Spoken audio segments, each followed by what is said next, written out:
పాదాభివందనం చేస్తూ మనసుతోనే వారి చరణ స్పర్శ చేస్తూ గాయత్రి మాత పాదాల చెంత అమ్మకు ప్రణమిలుతూ అనేక కోటి ప్రణామాలు. ఈరోజు సూర్యోదయానికి పూర్వమే ఈ గాయత్రి చేతనా కేంద్రం అందరిలోనూ ఒక చైతన్యాన్ని, మానవ జన్మ ఎందుకు పుట్టాం, పుట్టుటలో మన ప్రమేయం లేదు, ఎందుకు చస్తున్నాం, చావులో మన ప్రమేయం లేదు, ఈ రెండింటి మధ్య జరిగేటటువంటి మన జీవన గాథకు సంబంధించి అనేక రూపాలలో ఒక చక్కని చైతన్య కేంద్రంగా హిమాలయాల్లో నాన్నగారు తపమాచరించి అక్కడ ఉన్నట్టు ఎంతోమంది తపస్వి శక్తుల ఆ శక్తిని మన వరకు చేర్చి ఈ భూమి మీద నడయాడినటువంటి అనేక మంది ఋషులు తపస్సుల యొక్క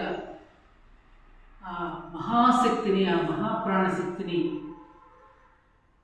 సామాన్య మానవులు అక్కడ వరకు వెళ్ళలేమని ఒక పితృవాత్సల్యంతో, గురువాత్సల్యంతో మన వరకు తెచ్చి ఇక్కడ సర్వులకు శ్రేయోదాయకమైన మంచి బుద్ధి వైపు మమ్మల్ని ప్రేరేపితువుగా కానీ మనం నిరంతరము అర్థించే గాయత్రి మాతను మన ముందుకు తెచ్చి ఆ కాసేపు అమ్మ పాదాల చెంత మీరు సేద తీరి ఆమె ఒడిలో శిరస్సు పెట్టి హాయిగా నిన్ను నువ్వు తెలుసుకో, నిన్ను నువ్వు తెలుసుకుంటున్న కొద్దీ నీకు తెలియచేస్తుంది అమ్మ తానేమిటో నీవేమిటో, తానే నీవని నీవే తానని మనకు తెలియచేసి మనల్ని ఉన్న స్థితి నుండి ఉండవలసిన స్థితికి చేర్చడానికి గాను గురువర్యులు నాన్నగారు మనందరికీ మన ప్రాచీనమైనటువంటి మన ఋషి సాంప్రదాయాన్ని ఇక్కడ ప్రతిష్టాపితం చేసి ప్రశాంతమైనటువంటి వాతావరణంలో ఒక చిన్న నైమిషారణ్యంలో ఒక చిన్న భాగాన్ని ఇక్కడ తెచ్చి దేవీదేవుడు ప్రతిష్టాపన చేసి తులసి మాత నుండి గోమాత వరకు ఎంత ఆరాధనీయమైనదో, ఈ సృష్టిలో ఉన్న వైవిధ్యాన్ని మానవుడు ఎలా ప్రేమిస్తే తాను దైవం యొక్క ప్రేమకు పాత్రుడవుతాడో వీటన్నింటినీ కూడా మనకి ఇక్కడ ఏర్పాటు చేసి ముఖ్యంగా ఆ తులసి జలంతో మనకు సంప్రోక్షణ చేసి మనం మామూలుగా మమ దుర్దక్షయ ద్వారా శ్రీ పరమేశ్వర ప్రీత్యర్థమంటూ సంకల్పం చెప్పుకుంటామే, ఆ సంకల్పం ఏమిటో ఇక్కడ మనకు అర్థమయ్యేటట్టు చేశారు. ఎప్పుడు నీవు పరమేశ్వరుడు యొక్క ప్రీతికి పాత్రుడు అవుతావు? దురితము అంటే పాపం. నీ పాపాన్ని ప్రక్షాళన చేసుకున్నప్పుడే పరమేశ్వరుడి యొక్క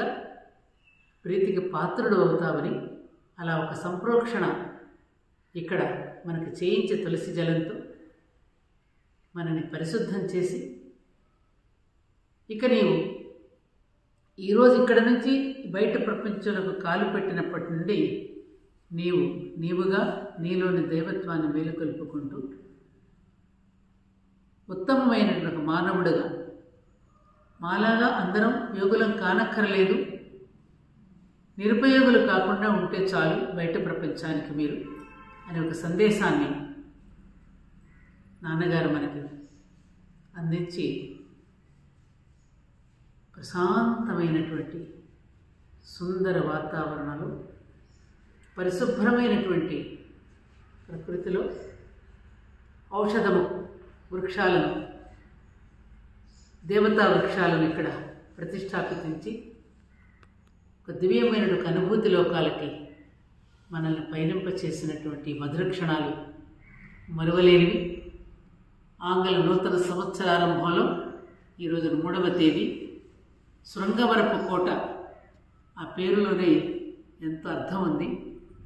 ఆయన మనందరికీ కూడా వరాలను ఇవ్వడానికి ఈ శృంగవరపు కోటలో ఎప్పుడో మహర్షులు తపస్సు చేసుకున్న తపస్థలిలో ఈ విధంగా అఖండ జ్యోతిని వెలిగించి ఆ జ్ఞానజ్యోతిని మనలో వెలిగింప చేసుకోవడానికి మనకి దిగివచ్చినటువంటి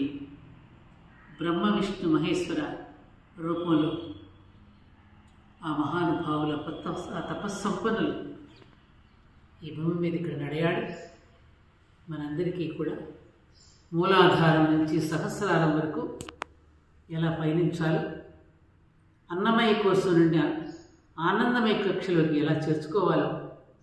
మనకు తెలియచేసినటువంటి ఆ గురువరేణ్యులకు మరొకసారి నేను ప్రణమిల్లుతూ ఇంతటి ఆనందాన్ని అనుభూతిని అందించి అన్నపూర్ణలో అన్నం పెట్టినటువంటి గురుపత్నికి మరోసారి పాదాభివందనం చేస్తూ స్వస్తి.